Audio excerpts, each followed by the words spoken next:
Thank you guys for watching and listening to another episode of Just Talks podcast. My name is Jamal. I'm your host. I'm here with Danny.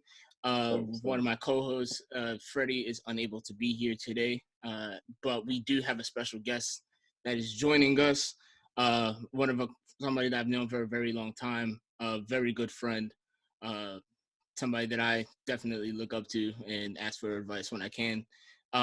He is a plant-based chef. He is also the author of a book called Best Believe It's Vegan. Best Believe It's Vegan. If you're watching, you can see me wearing a shirt. Nice shirt. He's a traveling chef. He goes different places, give people life advice and help them along the same journey that he's on of being a plant-based, what would be the proper word? Yeah, I said lifestyle, you could say. Yeah, with the plant-based lifestyle. Word.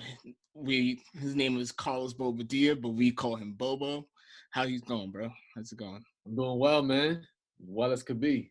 You already know. Always straight. How's this quarantine treating you? Man, it's treating me pretty good, if anything. I mean, I'm all right. My family's okay as long as my family's good.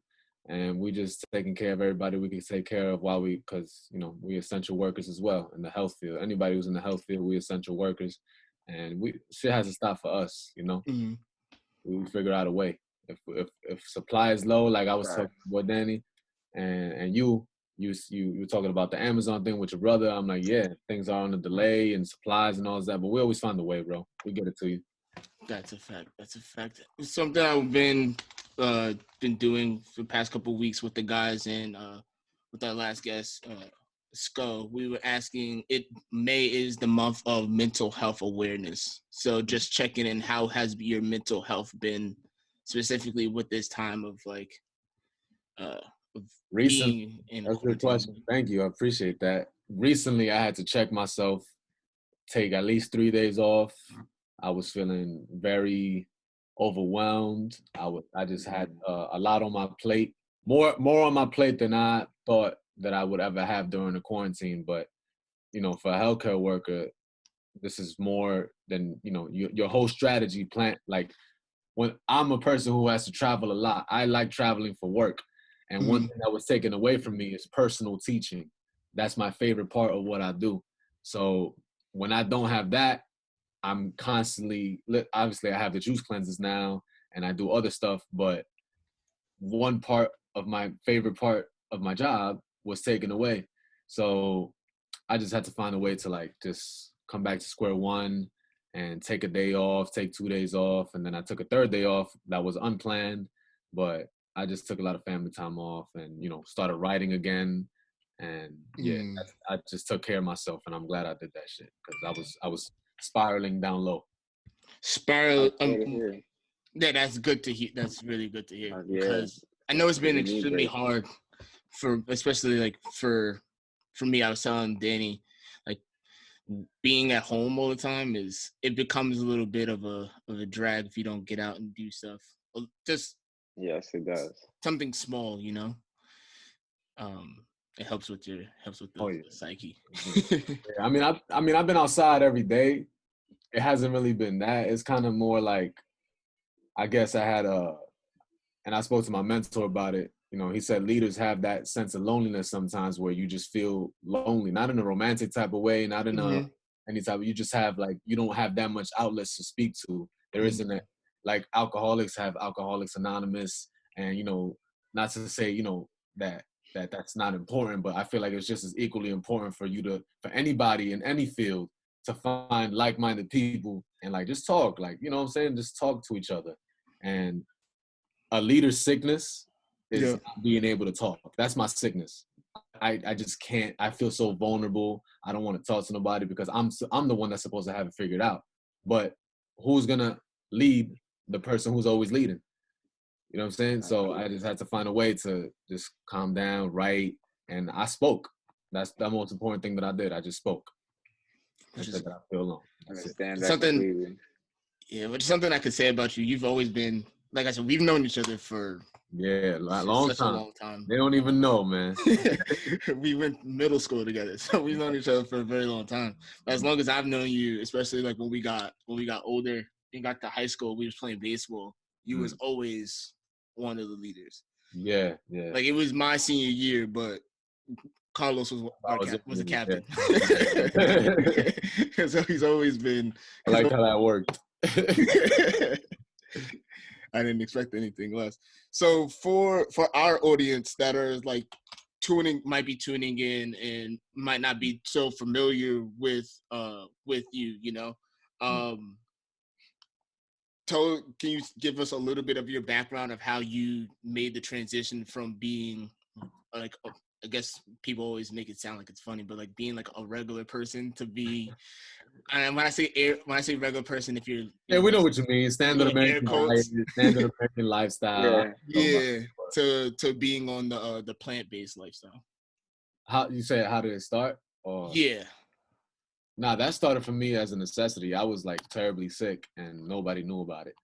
So I was, experiencing. I was like, I went to college. I played baseball, and during that time, I finished my freshman year, and I in the middle of my sophomore season was honestly like my best season. Like I was doing amazing. Like I had won Rookie of the Year runner up before that, and then what happened was I started to feel there was a game that I had in Augusta, Georgia, and my whole body cramped up after that game. Like my teammates had to rush me to the hospital, and it was around like March 14th around there. Yeah. And they rushed me to the hospital, and the doctor told me I was completely dehydrated. The problem got resolved. They gave me an IV, but ever since that day, I kept having like a domino effect on health issues, constant headaches, dizziness all the time. There was even one point where I was impotent, where things weren't working down there, and I was 20 years old. That shit not supposed to happen to me. Yeah. So that was like the icing on the cake. Where my mom, she started doing her research because doctors weren't really able to give me I say answers if you say, you know what I'm saying? Like they would test me and it will check out as normal based on their practice. So that made me very frustrated. And then, my mom sent me a video of some dude who was like healing people with plant-based lifestyles with a strict, specific diet. And I started following that. Then I started getting into the fasting aspect of things that he was talking about. And I did it myself, So now, fast forward to now, I took my lifestyle, made it to a business. That's fire. That's fire. So fire. Yeah, that's lit. Isn't it crazy how because I didn't make the trains. I know I've been a little bit in thought of doing it, and I can definitely say you've been an inspiration for me to giving it the thought. But isn't it interesting to think about that doctors they test you for all these things and not really have an answer? Because like for me, like I said, I went through some not as drastic as that, but I went through a similar situation. And Danny, I don't know if you remember when we were in school, I was playing baseball as well, and then it was just I think it was sophomore year as well, which is crazy. I just started having these problems where like my heart was beating really fast, and I felt completely out of breath. And this was going around. I was feeling that too. It's scary. And it was going around when they started to like enforce all athletes to do like the sickle cell test. Yeah. Oh, I remember that. Yeah. Yeah. So they were saying, oh, that could be your problem. Like that's what our athletic team was saying. And then I went to the doctor. They had me do all these tests. They had me run on a treadmill and a bunch of stuff. And they were like, you seem fine. The doctor was like, you probably just have anxiety, and that's probably what it is. And then that was it. They gave me some medicine, like they gave me some Motrin or something that I took for a little bit. I didn't keep using it. I used it in the beginning. But all they basically gave was like a stronger version of Motrin. And I was like, this is not working. This is not it. But I mean, I did that to myself. Keep in mind, I was in the South. I was eating a lot of fast food. Hey, get the hell out of here. I was eating a lot of fast food. I was I was under a lot of pressure to heal faster since I was an athlete. So if I was hurt, that's no excuse. You better have like a broken bone if you're not gonna play.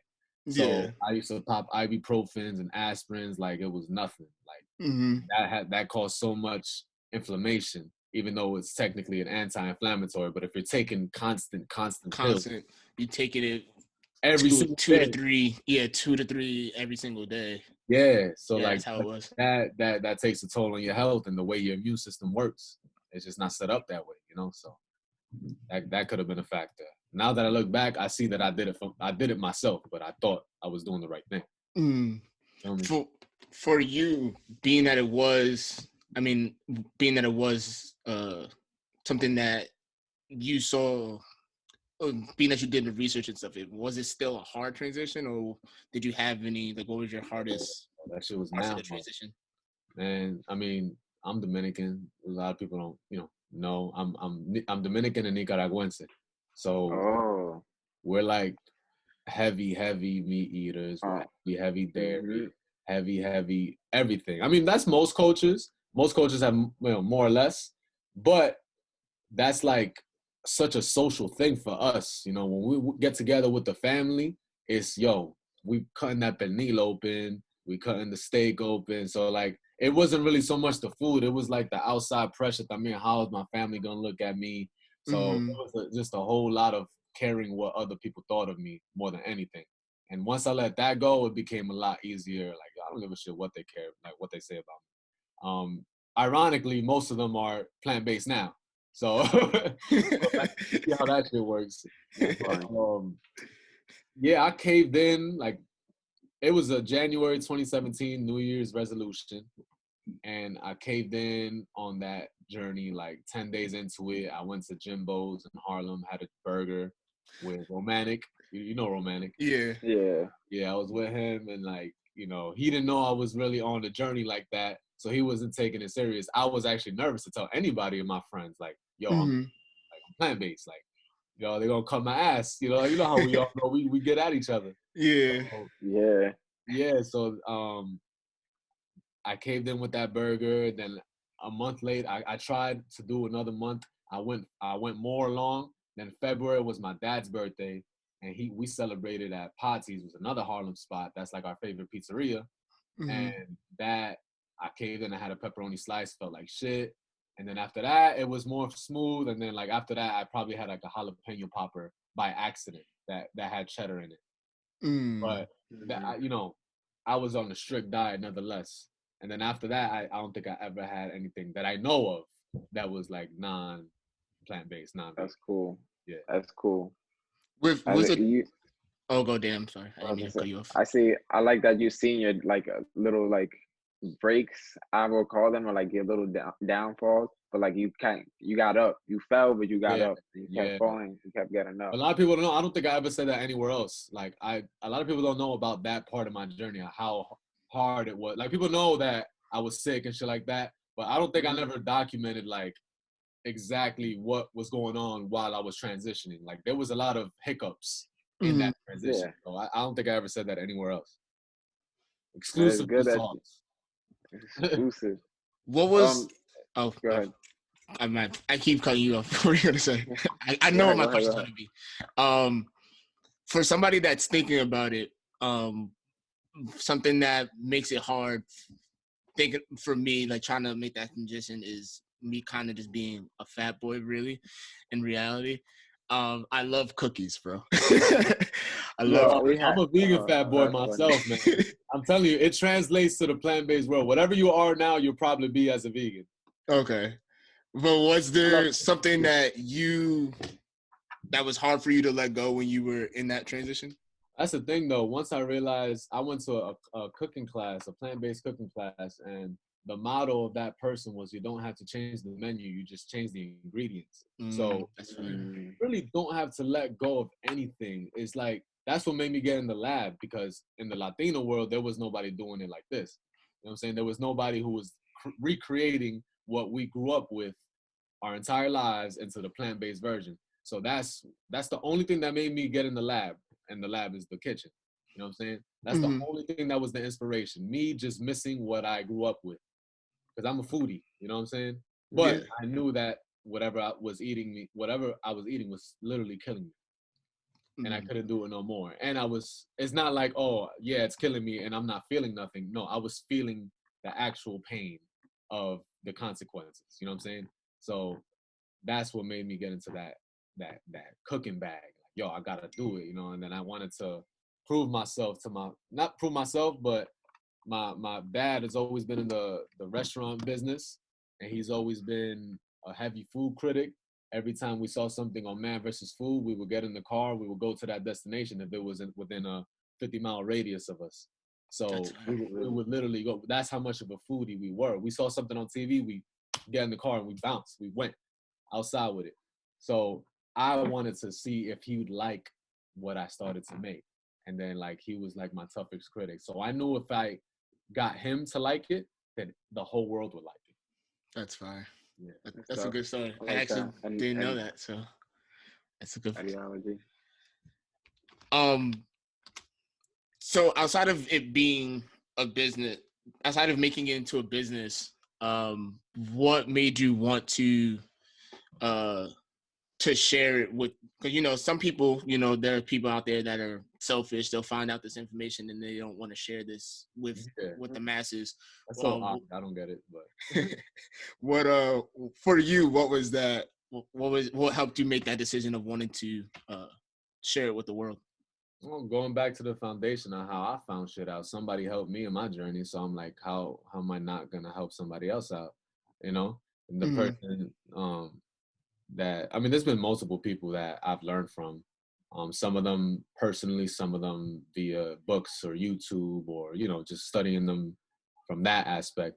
But yes, it's looking up to the people who taught me. Like I found it so appealing to be able to articulate yourself in a certain way. Once they started saying words that I didn't understand, that frustrated me. I have to know everything that I'm talking about. I feel inferior if I don't know. Like, I know, what's he saying? I don't know that word. I just want to look it up. So that was very appealing to me. Like, and then once I started feeling better, that's what made me want to do it more. I'm like, holy shit, like, we've been given a food pyramid our whole lives and I've been following it. Yet it's been fucking me up, been fucking a lot of people up. So if I'm lied to about that, then I started from that, I went to learn about things that beyond health, financial shit, things that have been going on in the government, you know, conspiracy shit. I just wanted to know shit now. Like I realized once you realize you've been lied to about one aspect, you start questioning yourself, like, what else have I been lied to about? So, yeah. We definitely had that conversation a few times that me and you personally have had this conversation. Exactly. Especially like, you know, it's real shit because I'm saying it again. Yeah. Like we had this conversation when Nip passed away, we were having this conversation about you know, there's this all different like conspiracy theories. There's a whole world out there that we don't know about. We just gotta, you know, we have access to the information though. No, yeah, you just have to be willing to look for it. Really, people don't. They just want to look at what's like, you know, what's in front of them. And what's in front of them. A lot of people rather just look the other way. I was one of those person, bro. I'd rather just, like, for instance, the first time somebody approached me with the word vegan, they said they were trying it out. It was my god sister. And she said that she had saw a documentary of like the cruelty of the animal game. I personally didn't go into the game knowing any of this stuff, honestly. Like, I did it for my health and my health only. But she basically had shown me like videos of like how they make chicken nuggets and stuff. That shit didn't faze me at all. Like, I went to go get a 20-piece nugget. I feel that. Yeah. You know what I'm saying? So like, I didn't feel any type. I'm like, oh wow, that's crazy. But I'm still gonna eat it. Like, I don't really care, bro. Right. It wasn't until I hit like that rock bottom from my health that I was like, okay, maybe she might be onto something. I don't know. So yeah. Yeah, we were younger in like middle school. I think it was either late middle school, early high school. I had a friend, shout out to Manny. He went vegan for a little bit, but he didn't have like he did his own research as much as somebody can get at that young age. Cause I think you guys are the same age. So like a year younger than me. And he like did his own personal research and he tried to influence us all. Like, this is why I'm doing it. He showed us like videos of like how they make meat and stuff like that. And I thought that was annoying when people did that shit, bro.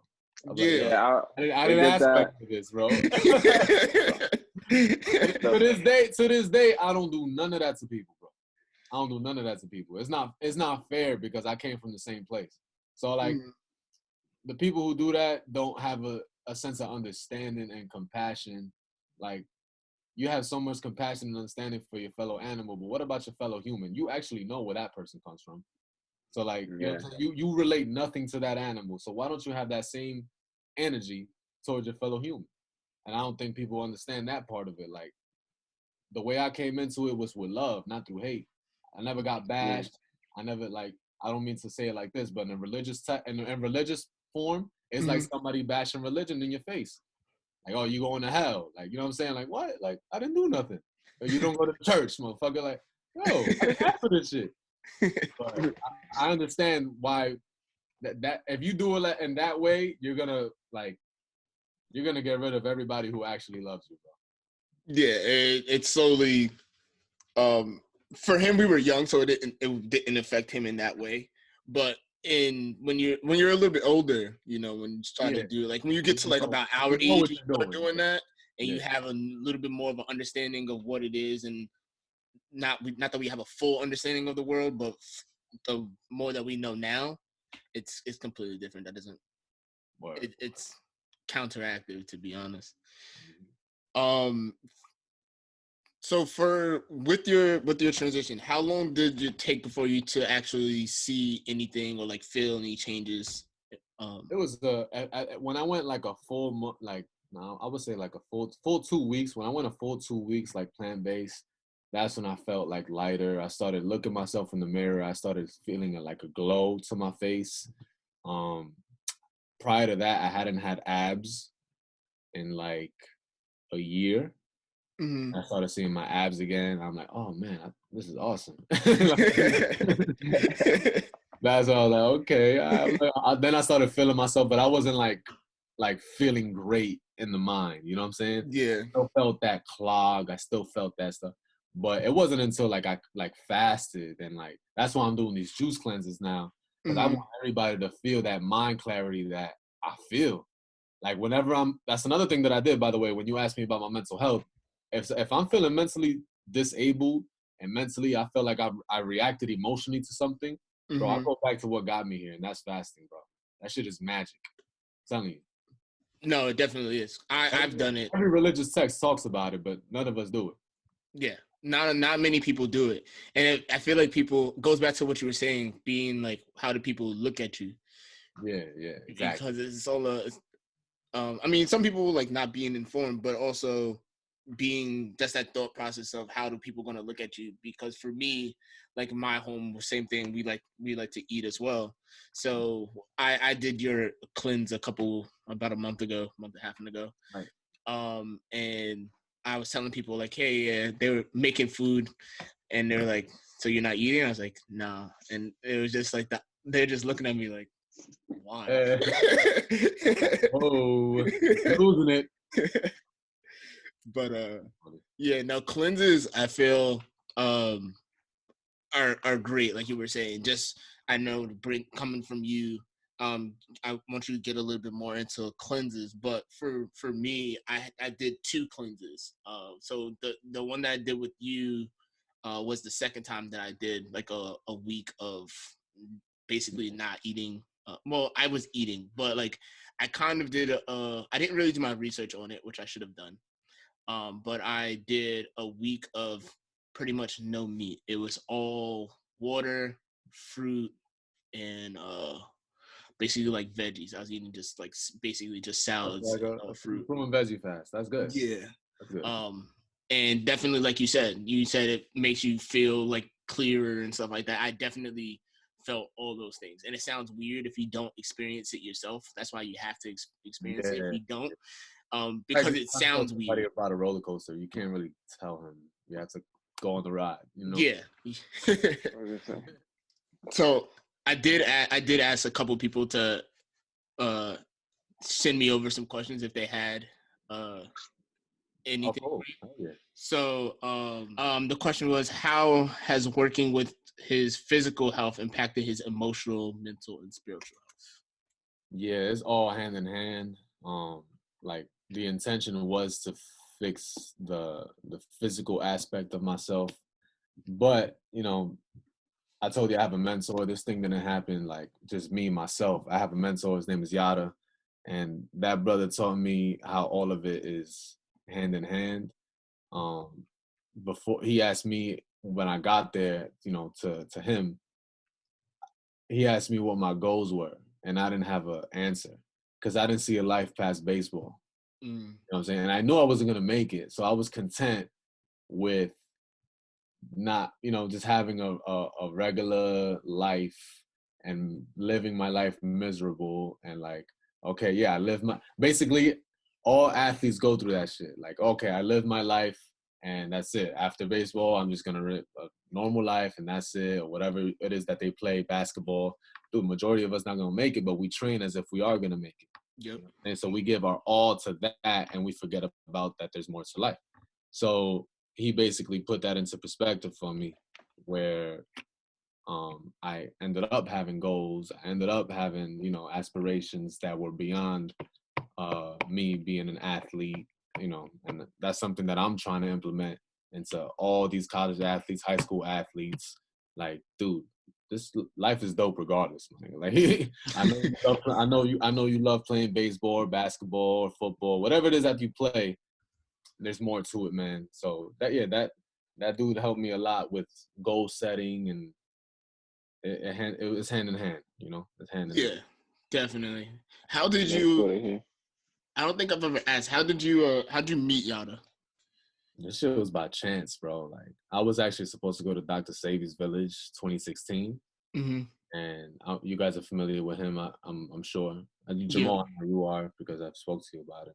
But basically, he's a healer and herbalist who reversed many diseases, and it would be light work for him to reverse the shit that I had. So, he ended up passing August 6th, the controversial passing, and that my anxiety was already through the roof. So I wasn't about to go. I went to go meet him, not to go to the village. And I'm sure, there was stuff going on in his village. There was so much going on. And I was on a Facebook page that, it was like private. And then somebody ended up posting something about Yada. And he basically the same dude, but he was just younger. And, he had tattoos. He talked like us. He was just a younger dude doing it. And I did my research, and I felt comfortable enough to go meet him in Ecuador, in his village. And that's where I learned from him, and that's where I started, like, getting into my business bag, my health bag, and that's it. That's how I ended up happening. Yeah.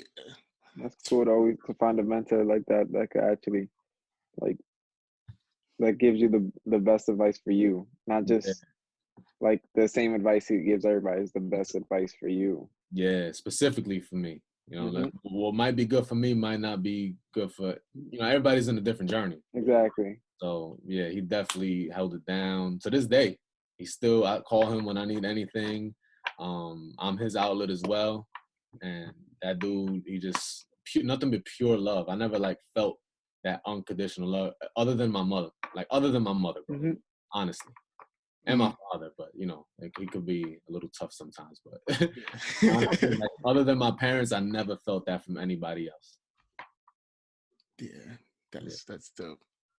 Talking about Ecuador, you did a couple videos when you were over there. One like a cooking, and then another one when you were shopping. What was that experience like going over there? Say that again. You had posted a couple videos of when you went over to Ecuador. One was like a cooking video. Another one was when you were shopping in the market. How was that experience over there?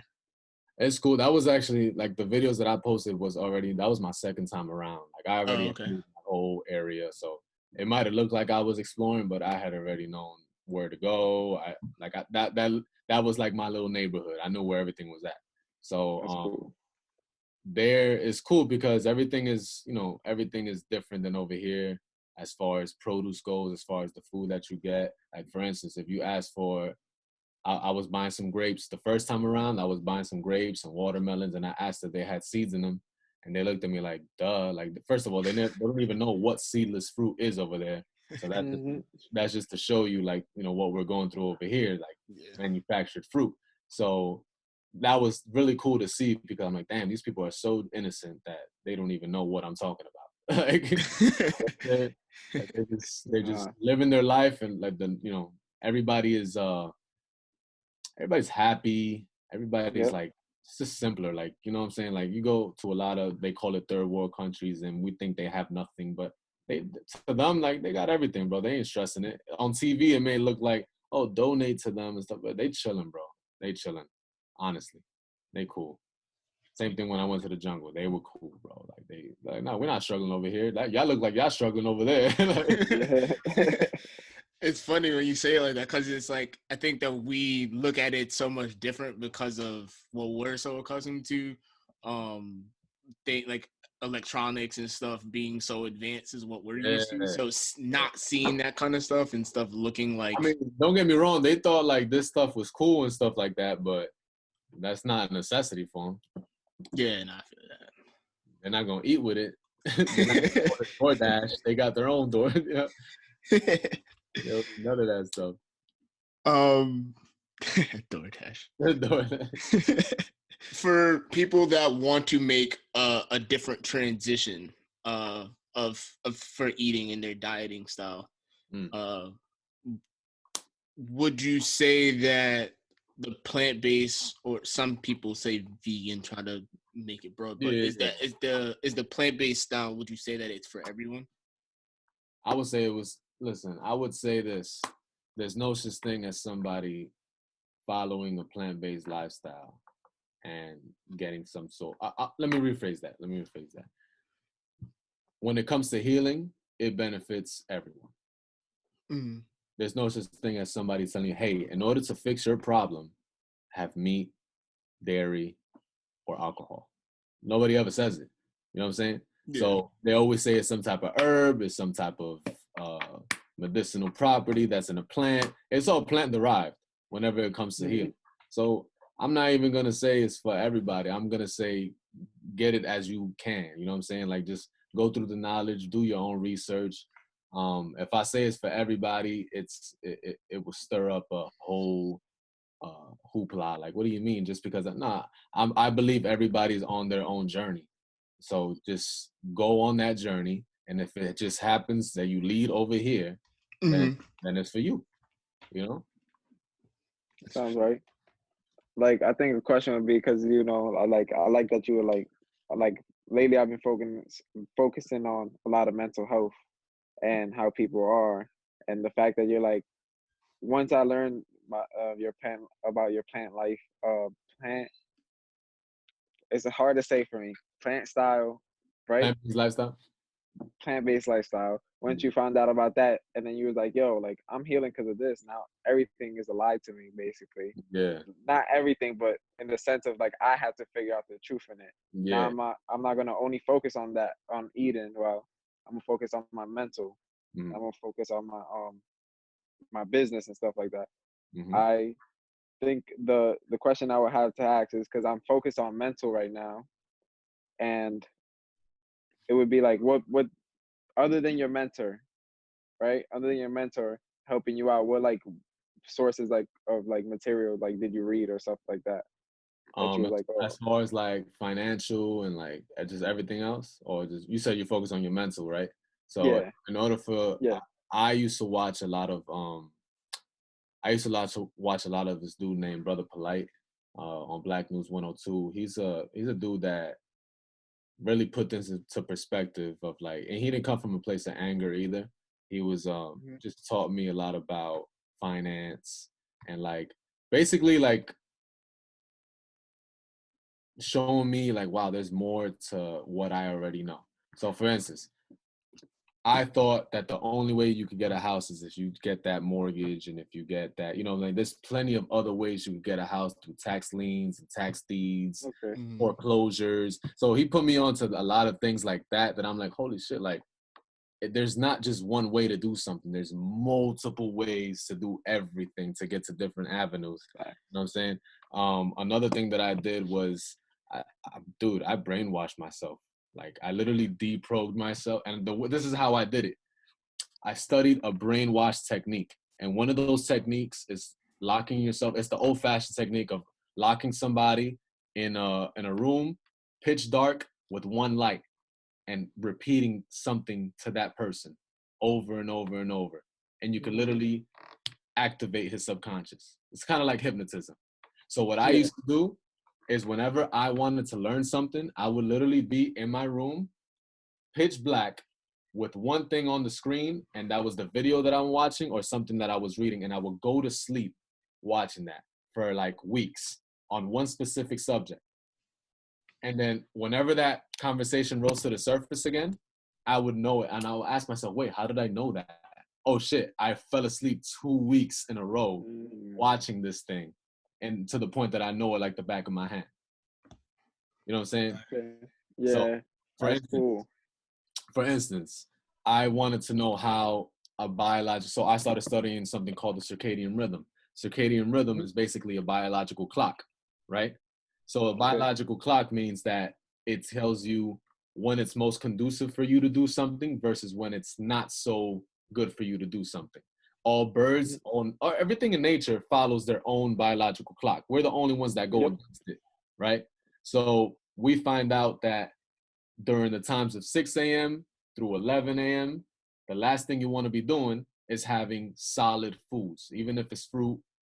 Last thing you want to do is have that, because your body is working on what it ate last night or what it ate days prior.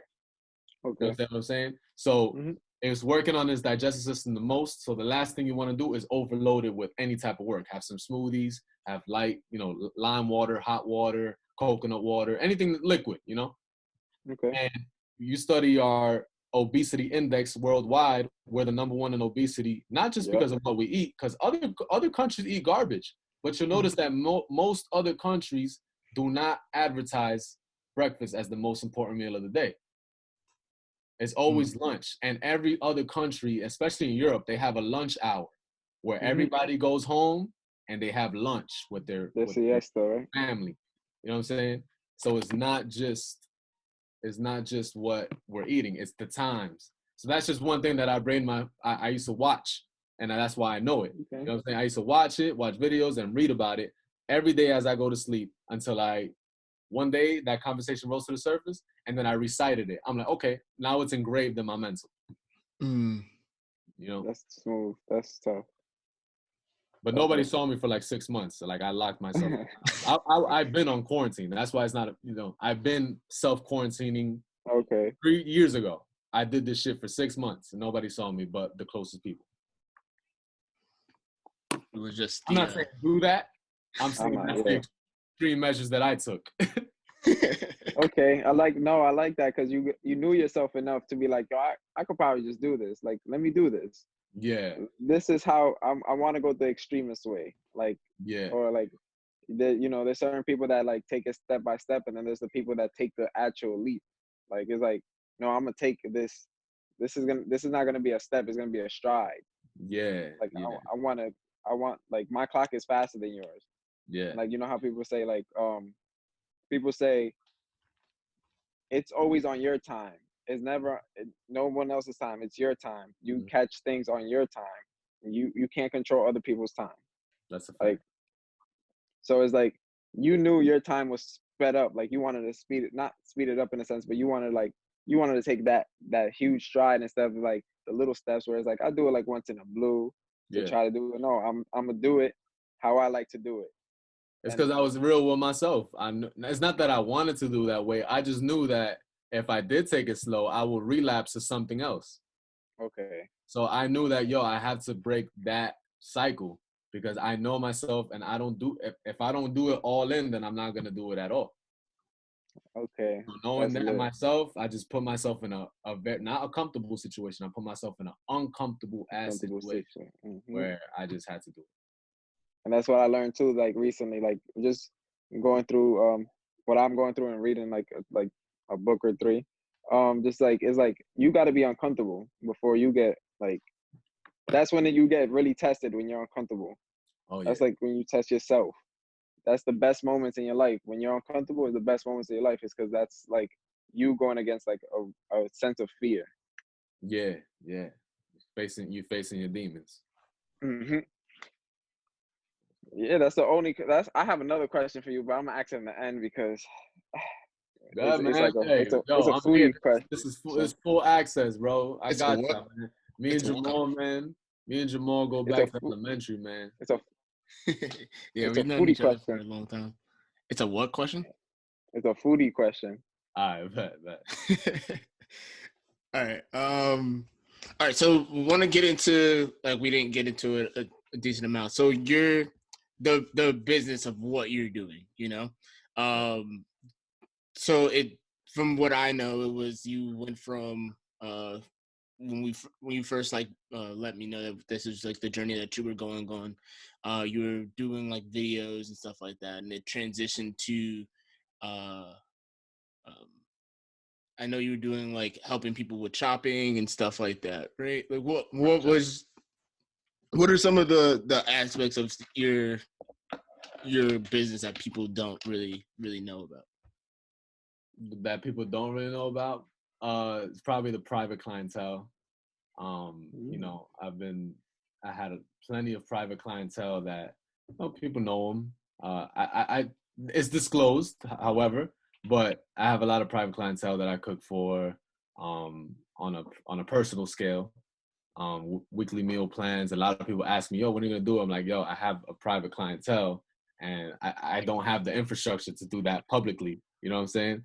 So that's probably the part of the business that people don't know about because it's never posted. It's never, it's never exactly on the forefront. But my closest people know about it. So Okay. yeah. As far as the classes go, when you started to travel, and go to different states, what was that experience like? Being almost pretty much, you can say that you're on tour. You know how like Yeah, music no, but 2019 was a legit tour. 2019 was, let's see, Atlanta, Miami, LA, Houston, Philly, New York, obviously. And it was basically, I mean, I did 4 to 5 classes in each city that I touched down on. And it was all in a span of a Saturday and Sunday that I was there. So it was a lot of work. There's been over in that tour, there was so many different people that touched me personally that I still talk to this day. That's So good. they were all private classes, no more than 10 people in each class. And I did that because I wanted to be intimate. People get discouraged to ask questions in a large crowd. People get like real questions, not like, "Oh, how do you do that?" No, I want them to ask the personal. What are you going through that led you here today? That's what I want to know. You know what I'm You saying? want to feel uncomfortable by their questions too. It's like, oh, like Exactly. So I made it so I brought my family with me so that they could see that not only am I doing it, there's a 40-year-old woman, there's a 50-year-old man, there's my little brother. We're all doing it together. There's people of all ages, you know what I'm saying? So that made them more comfortable when they saw that family setting. That, man, this is kind of cool, you know. And we don't mind being the blueprint or the green print, we like to say, to to whatever they're trying to accomplish. But that's always dope, man. A lot of cities I've never even been to. I'm not even like a huge fan. The only place I used to go to was DR, and before that, it was places in the South because I played baseball in the South. But So what was your favorite place that you like? What was the city that you enjoyed the most? 'Cause you probably went and explored a little they're bit. all very special, but I liked surprisingly, bro. Well, Vegas is different. Vegas is cool. But that was more vacation. I only had one class in Vegas. I wasn't even supposed to have a class in Vegas. But I was like, it'll be wrong if I come here and I don't do something for the people. Yeah. But yeah, Vegas is definitely more for fun than it was for work. But I think Philly was my favorite as far as the classes. Like Philly was definitely there was something about that Brotherly city. love. You know what it was too? We from New York, right? We Yeah. grew up in a certain setting where, when we were growing up, it was a lot more grimy than it is now. There's, gentrification has hit New York more than any place else, really. Philly reminded me of when I was growing up.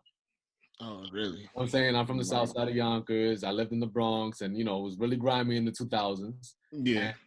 And that Philly just reminded me. And, like, you know what it was, too? Not to say anything wrong. The girls over there, they were different in the fact, like, they weren't fronting like they got it. The men weren't fronting it like they got it. You know what I'm saying? Over here in New York, we have such a pressure of, like, being fresh, even when we don't got it. And we all been there. We're like, damn, I'm going to get those uptowns, and I only have $90 in my pocket, but I'm going to still get those uptowns. You know what I'm saying? But over there, I just feel like nobody was fronting. Like, they were just poor. Like, they were cool with it. It was just, I don't know. It reminded me of how I grew up, bro. I'm sorry. Like, it just, another part of Philly that I like was, that I've forgotten. It's going to sound crazy, but the girls looked real. Take it how you want it. That's not funny. Take it how you want it. The girls looked real. Like, they were the actual, there's nothing wrong with people getting worked on in their body, especially pregnant women. But I don't know, man. The girls looked nice and real, if you get what I'm saying. Yeah, no, I definitely understand what you mean. I understand. I don't care if I get controversial. You can say whatever you want. I like natural stuff. That's my personal preference. Yeah, everybody has their own personal preference, so you can't really be. So I'm just talking about stuff that I'm seeing on the street as I'm walking. It just reminded me, like, girls are playing hopscotch in the corner. I'm like, wow, people are outside. You know what I'm saying? Like, having fun. It's just it reminded me of my environment growing up. Yeah. So that's why I say Philly was my favorite experience. That's cool. So I know you basically said you went sightseeing. Is there any of the cities that you went to when you were like sightseeing, that you've seen in pictures that when you got there you were just like, wow? It's real. Houston, yeah. I mean, Houston, I went to Minute Maid Park with my family, and that was really cool. LA, I mean, obviously I did all the LA stuff. I was so busy in LA, I didn't even get to go sightseeing. I went to Venice, that was cool. Went to Santa Barbara, but I didn't get to go to a Dodgers game. I didn't even get to do Hollywood stuff. I was working too much, and I was only there for 5 days. So, like, a lot of these places, you'd be surprised. Like, I didn't even get to really touch the town like I wanted to. I'm in and out. I do the work, and I bounce. Miami was, obviously, I've been to Miami a couple times, but Miami is definitely cool. As far as plant-based eating, like, the best, LA is like vegan heaven as far as, like, restaurants go. And then Miami is like second, and then New York is pretty good too, but they're only concentrated in a certain area. You don't really see them in other places. We don't see them in our neighborhood. Yeah. You don't. Speaking, you brought up Miami, and I had somebody had asked me this a while ago, and I think I asked you personally, but just to answer the people that had the idea wanted to get the question answered. Because I don't really broadcast it enough. I know you tell me to broadcast it all the time. But for people that don't know, for some of the flyers that Carlos posts, I do most of the flyers. So yeah, actually, all of them.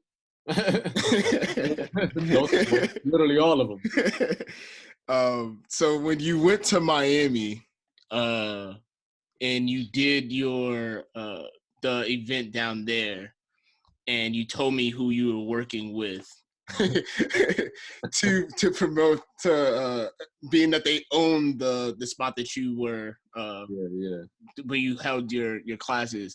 How did you no, if you refer to her by her real name or not her real name, her stage name. Okay, so it was her stage name is Luna Star, and somebody that you ended up, I believe, reached out to you. I want you to probably tell the story a little bit better of how that situation came up. So Luna Star, she's obviously an adult film actress, and somebody had told me that she was following me. Obviously, like, growing up, as kids, you know, we're little horny little boys, and we've definitely seen her before. Like, you know what I'm saying?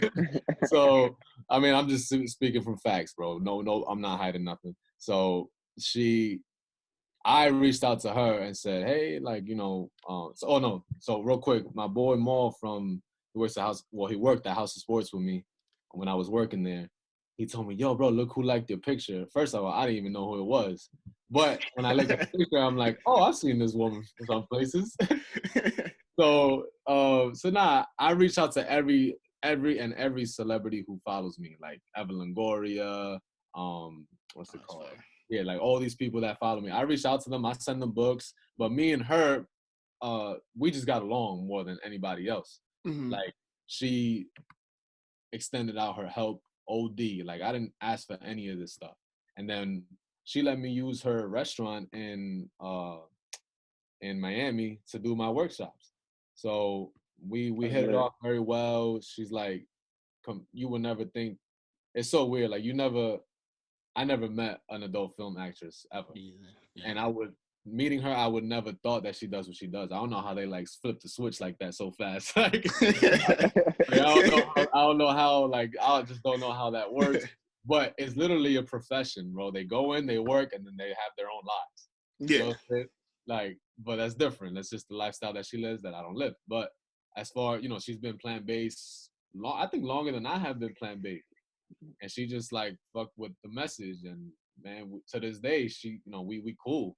Like, that's my homegirl right there. Yeah, and she owns that spot. It's all like a plant-based. So her and her family. There's definitely plant-based options, but it is a Cuban restaurant. Okay, so we do have the Cuban sandwiches, you know, stuff like that. But it's family owned. Yeah, okay. Okay, that's dope. Yeah.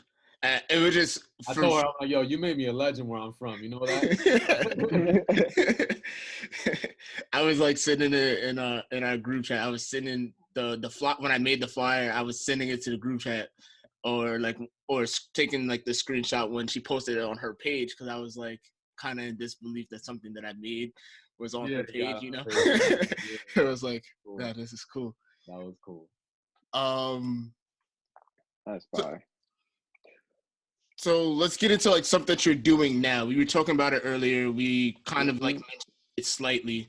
The juicing cleanse that you've been doing, and want to talk about that a little bit? Yeah, that's something we were doing in private before. Actually, that's something that started off with my other friend Luna, not this one, the fashion designer. Mm-hmm. She has saw that I posted something on Instagram, and I was just posting stuff that I make for myself and my family. Mm-hmm. And I guess she had thought that it was a service that I was providing. Okay. And this is way before the pandemic. So she had said, yo, can you please just set me up for 3 days, blah, blah. She's a person that I can't say no to, like, at all. Like, she's done everything. Like, me and her, we go way back, and I can't say no to that girl. So I set it up for her. She's basically family. So after that, she had posted it as if I was doing it as a business. So all of a sudden, I'm getting all these DMs and, like, messages like, yo, can you please start me? Once I saw that type of traffic, I'm like, I had to be stupid not to start a business from this. Yeah. So I just extended whatever I'm doing. I'm like, oh, fuck, I'll start a juice company too. So I did it like that, and then slowly but surely, like, a couple of people, I most of my clients were like people in the entertainment industry, bottle girls, bartenders.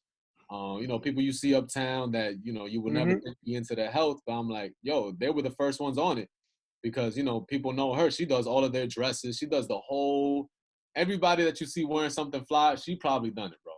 That's fire. Honestly, like, she's that dope. But that's how that started. And then going into the pandemic, no more traveling for me. I can't do my workshops, can't do my retreats. That part of the business was gone. So I started like, yo, everybody, you better get on this fucking juice cleanse right now. Start feeling how I'm feeling. And then more people started doing it. And then I feel like we from Yonkers. Yep. Before, I think there was a friend of mine named Yoli. And I have to give her a lot of credit. She once she started posting that she was doing it, I swear to God, I felt like I got a whole wave of actual Yonkers people. Before that, it was all like in the city and like Bronx and Brooklyn. Those were most of my clients. Okay. But I feel like after that, more people from where we from really started getting on this juice cleanse. And like now everybody's on this shit and implementing. And they asked me, yo, how often should I do this? I'm like, you should be doing this once a month. Yeah. Like, I don't play no games. All these other juice companies say do it like once, every 2 years or something like. Nah, you gotta do this shit once a month. Yeah, I was gonna ask you that. What's the difference between why only 3 and 5 days? Personally, my juice cleanses don't have any preservatives in them.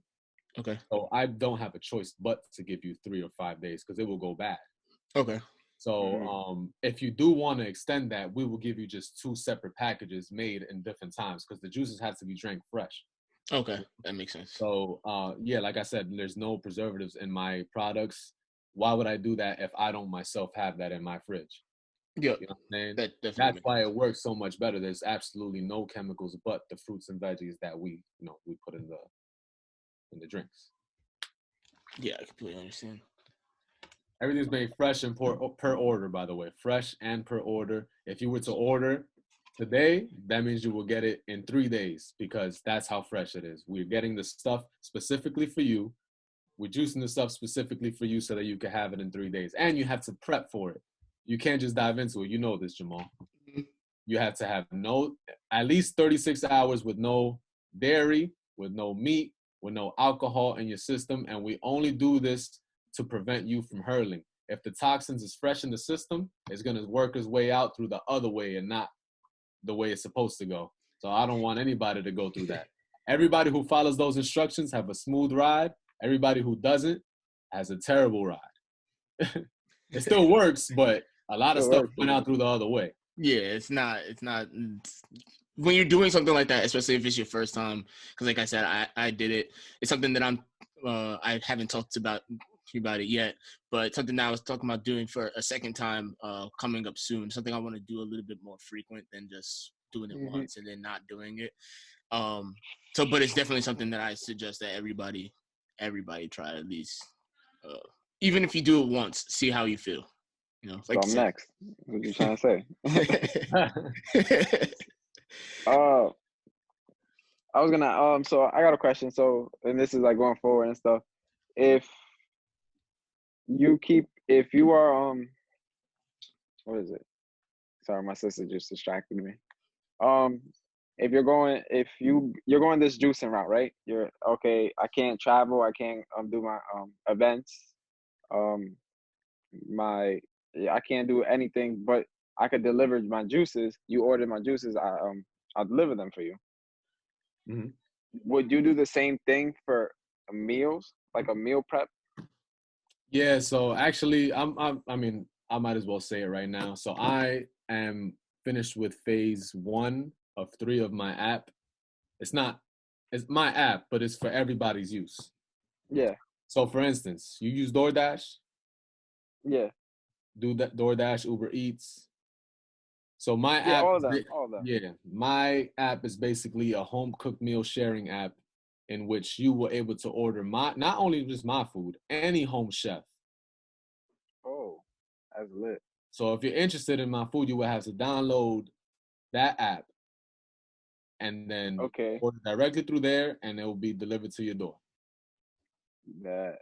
Wow. Yeah. Oh, I like that. Yeah. So that in the next month we will be launching. Okay. So June, the summertime. Yeah, exactly. Perfect time for the summertime, and it's already gonna be nationwide. I just finished doing a tour. That's why I said I created relationships with a bunch of people who are gonna be doing this in LA, Houston, Miami, Atlanta, obviously New York. But it's definitely something that is gonna be soon. I'm glad I asked because that's useful information. Because like I said, I'm a foodie, and plant-based diets is not my thing, but I actually do want to try it because people like Jamal and our friend Chanelli, and like even like Cisco and them, they like, yo, no, like his food is actually good. Like it's OD good. And I'm like, oh, I really? Like, appreciate that, man. I appreciate that. Yeah, I because have if a you say plant-based, you start scaring people. I get it. exactly. And I Yeah. was like, every time I used to think about it, like vegetarian or like vegan, and then like yeah, and I'm like, well, I tasted certain things that were like that, and I didn't like it. But they're like, no, but his food is like you eating at home. Cause Yeah, I'm Dominican too, so it's like you eating at home, and I'm like, I gotta try it too. Then I gotta do it. for sure, man. Man, well, outside, I mean, like I said, hopefully within the next, not hopefully, we're gonna have it within the next month, like honestly. But once that thing opens, you'll be able to order whatever you want, whatever that's being offered, from this house. Yeah, Yeah. that's cool. So something that started off before you did you started doing like the juicing and stuff like that. You wrote a book. I mentioned it before. Title of the book is Best Believe It's Vegan. Yeah. You still selling physical copies, right? I know you can get it digitally, but No, digital, just digital now. So it's on the website bestbelieveisvegan.com. You can find the digital copy. What was that process of putting it into words and sharing like your it's probably just like any other artist that you guys do. I see you guys have artists on here, and it's the process of making an album, basically. You know what I'm saying? Like what makes the cut, what makes I'm in a studio right now. So my cousin's the audio engineer, so he would tell you that what I was going through is the same exact process that he goes through when he's finishing up a finished product. A lot of trial and error. You could only imagine you cannot get any measurements wrong when you're making a cookbook. If by any chance you put tablespoon instead of teaspoon, you just over salted by double. yeah. So like that's huge. So I had to physically do the recipes 4 times each recipe, and there's over 50 in them. So Okay. that's a lot of work for those who don't know. And then the journey of it was me realizing going on, because in the beginning I was just using YouTube as my college and my university to really learn how from other chefs and stuff like that. And what I noticed is that none of them had a physical book, that at least the people that I was looking at, none of them had a physical book or something that somebody could buy. And I'm like, yo, these people have like thousands of subscribers. They would be killing it right now if they were to have a book. So I figured instead of starting the YouTube first, let me just do the book. I'll do the YouTube later. Yeah. You know what I'm saying? Because I know once they see that, oh shit, this guy has a book, they'll buy the book. So I just thought from a business standpoint, it didn't make any sense in my head. I'm like, damn, these people will be killing it more than I am right now. Yeah, exactly. You know what I'm saying? So, but hopefully they catch on soon, man, because if they haven't caught on already. They should. Yeah. What are your thoughts of like the media more or less talking about not really focusing on what people could be doing as far as like eating or stuff that you're doing to your body, rather than just promoting the basic things like you see wash your hands and stay distance from people, and they always want to tell us how many people have got it and how many people have died, but not really telling us of stuff that we can be doing. I mean, if they do that ruins their plan. If they start talking about preventative medicine, if they start talking about preventative actions that you could take, genuine ones, not wash your hands. That's common sense. You know what I'm saying? That's 101. Everybody washing their hands, and these numbers are still spiked up. But it's a pattern that's been happening since we were long before we were around, bro. You know what I'm saying? They start something and they administer the cure, quote unquote. They administer the very thing that they just manufactured, because it's already a fact out there that it's a man-made virus. Everybody knows it already. You know what I'm saying? It's actually in major media form. Before it was just in small media. Now it's in major media, in the lab, in China, blah, blah, blah, blah, blah. Everybody's talking about it. But yeah, that's the reason why, man. It's not good for business. just follow the money, man. Whatever they're doing is not gonna be good for. I'm sorry to say it that bluntly, but it is. It's the reality. It's I don't know how else to say it, man. Yeah, no, I'm glad it's coming from somebody else because I feel like I've been saying the same thing to everybody that I talk to be honest. Like people say, oh, but why they doing that? I'm like, dude, if you realize what their bottom line is, then you'll know. And it sucks that that's their bottom line, but you can fuck around and get depressed on this journey. I can't even lie. There's a lot of information that you can find out very fast that will just blow your whole world. And that was for a while, but you got to just accept it and just move on. That's the world that we live in, and we have to move on, bro. Take precaution. It's an internal problem. This is not an external problem. If you realize how supreme your body is, you will do the necessary. You will feed it the necessary things to make the defense system immaculate. You know what I'm saying? So just keep that into consideration, man. Your defense system is superb, and if you feed it the right things, this shit can't touch you, bro. Ain't nothing that's man-made could touch something that's created by God, man. Yeah. But if you feed yourself ungodly things, I'm talking about a consistent basis. We've been living 25 to 26 years of life, living a certain way that wasn't really meant for us. So it's not gonna, reverse overnight. Be patient with yourself. Yeah, no, 100%. Facts. So just in general, like what do you have? Well, I know we're still in quarantine, so you can't necessarily do certain events and stuff that you want to do. But what do you have anything in mind of like ideas and stuff that you're doing? Like what can people expect for you coming up? Nah, they could expect that app to be coming out in the next month. That's the only thing that I could say that is actually gonna, and that's our baby. I say our baby because my brothers are involved. And shout outs to Flo. I don't know if y'all know Flo, but she's my partner in this. As well. Keeping it in the family, and she's been a genius throughout this whole process, giving amazing intake. There's always a woman that takes you to a whole nother level, and she's been able to do that with this app. And I can't wait for you guys to see it, man. That's what we have working on. As far as the retreat goes, as far as all of the events, you already know, you made the flyers. I had a whole nother tour that was supposed to happen 2020. But this stuff has made me work on other aspects of things, change my whole game. You know how it is, man. It's a game of baseball out here. We were throwing the curveball. Let's see if we can hit it.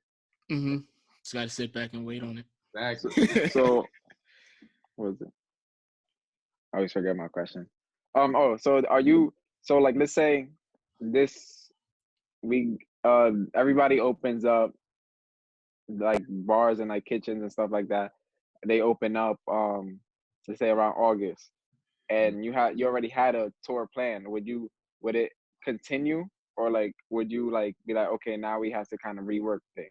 Well, tickets were posted. There was a couple. It wasn't to the point where there was so many ticket sales, because obviously when I post the stuff, people are so last minute that you'll see a whole wave of people get it like a week right before the actual date.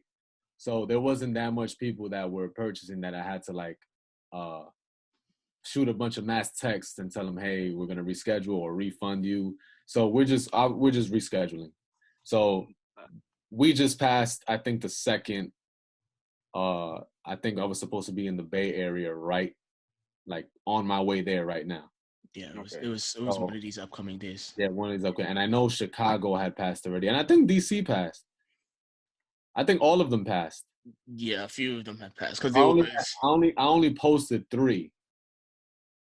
So I don't think it's gonna be. Go back and look at it.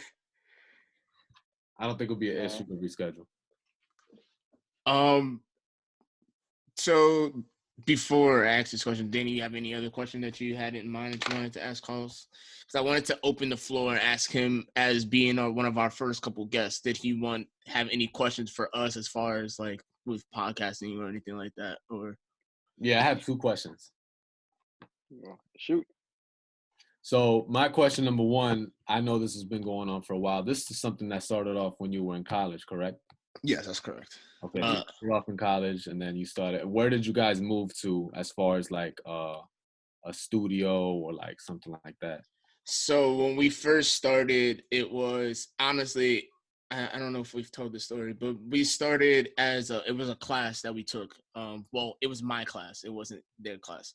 It was a class that I had, and it was like you have to create some sort of media. I could have wrote.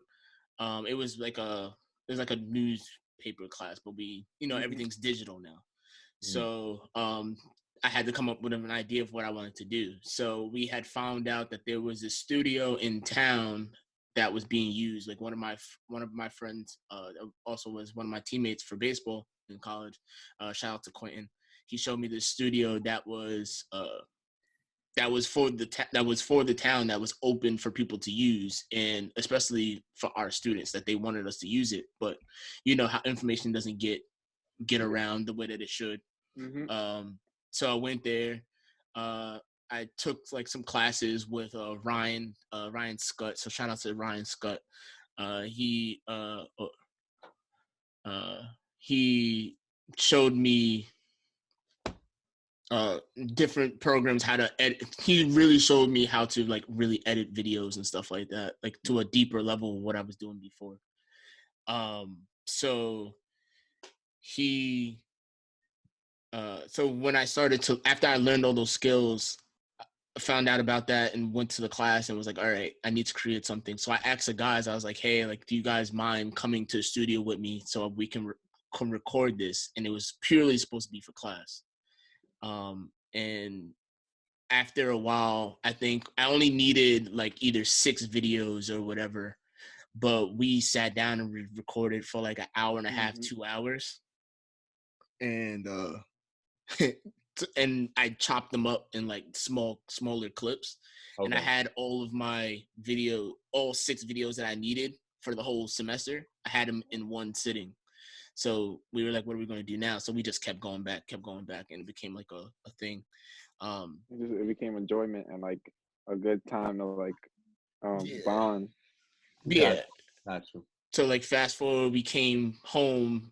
We've been talking about this for a while, and kind of just saved up the money and started recording in the basement, basically. And downstairs of my house. That's what we record for the most part.